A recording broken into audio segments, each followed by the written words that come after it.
सआदत हासिल कर रहे थे जनाब कारी उस्मान यूसुफ शहाद साहब। इस्लामाबाद से हमारे बड़े ही काबिल कदर मेहमान जनाब कारी नजीबुल्लाह रब्बानी साहब 2-3 मिनट के लिए अपने इजहार ख्याल के लिए तशरीफ़ लाते हैं। जनाब कारी नजीबुल्लाह साहब रब्बानी ऑफ इस्लामाबाद।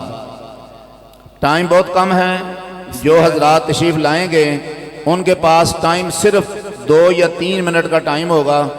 और तिलावत वाले जो मेरे भाई अब तशरीफ़ ला रहे हैं, इनकी तिलावतें थीं ज़ोहर से पहले, लेकिन माजरत के साथ वो अपनी किसी मजबूरी की वजह से, मसरूफ़ियत की वजह से लेट आए हैं। लेकिन अब जिन साथियों को टाइम मिलेगा उनके पास भी 5 मिनट का टाइम तिलावत का है। और अपना इजहार ख्याल करने के लिए जो 2-3 साथी आएंगे उनके लिए माजरत के साथ मैं नहीं दिल चाहता कि आपको इतना कम टाइम दूं, लेकिन मेरी एक मजबूरी है। मोहतरम चौधरी साहब ने भी तशरीफ़ लाना है, फिर तकसीम असनाद भी हैं, इनामात भी हैं, हमारे मिस्री कुर्रा मेहमान उनकी भी तिलावतें हैं। तो इसलिए बड़ी माजरत के साथ सिर्फ आप ये समझें कि आप अपने चेहरे की ज़ियारत के लिए यहाँ माइक पर तशरीफ़ ला रहे हैं। तो अपने ख्यालात का इजहार करते हैं जनाब कारी नजीबुल्लाह रब्बानी साहब इस्लामाबाद। मुअज़्ज़ज़ व मुहतरम क़ुर्रा किराम, ख़ुसूसन शमाए महफ़िल उस्तादुल क़ुर्रा कारी उवैस इदरीस साहब, सबसे पहले आपके लिए मुबारकबाद कि आपने कुरान की निस्बत में हमें जमा किया और फिर दुनिया के सबसे बेहतरीन लोगों की सोहबत में बिठाया। कुरान वाले नबी अकरम सल्लल्लाहु अलैहि वसल्लम ने फरमाया, खैरुकुम मन तअल्लमल कुरान व अल्लमा, ये कुरान पढ़ाने वाले और पढ़ने वाले जो हैं वो सबसे बेहतरीन हैं। शेख साहब के हवाले से आप सब जमा हैं, एक निस्बत होती है। शेख साहब मुसन्निफ़ कैसे थे, मुदर्रिस कैसे थे, ये आप बखूबी वाकिफ़ हैं। लेकिन शेख साहब का जो तरबियत का जो अंदाज़ था वो बिल्कुल ही अलग था।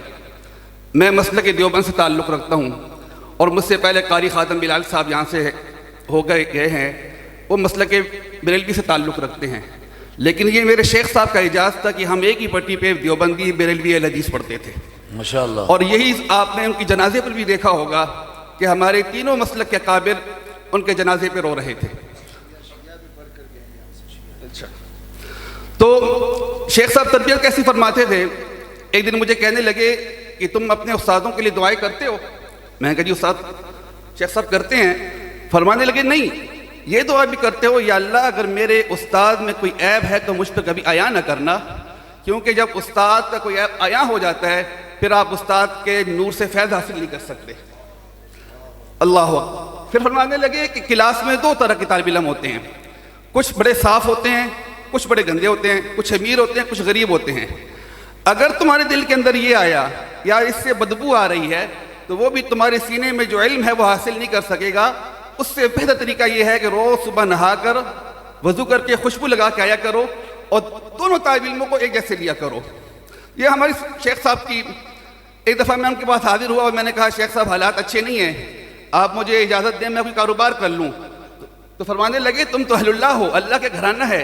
जैसे सरपरस्त को फिक्र होती है घर में कोई भूखा ना सोए, फिर अल्लाह ताला अपने घराने को, अपने घर वालों को कैसे तन्हा छोड़ देगा। और फिर अल्लाह पाक ने वो दिन भी दिखाए, कोई कसर नहीं रही। आखिर में बस मैं इतना ही कहूँगा, खुदा सलामत रखे सिलसिला आपकी निस्बत का, भरी दुनिया में पहचाने हम कहाँ जाते। अच्छा हुआ आपका दर मिल गया, वहाँ कहाँ रुकते, कहाँ थमते, खुदा जाने क्या करते।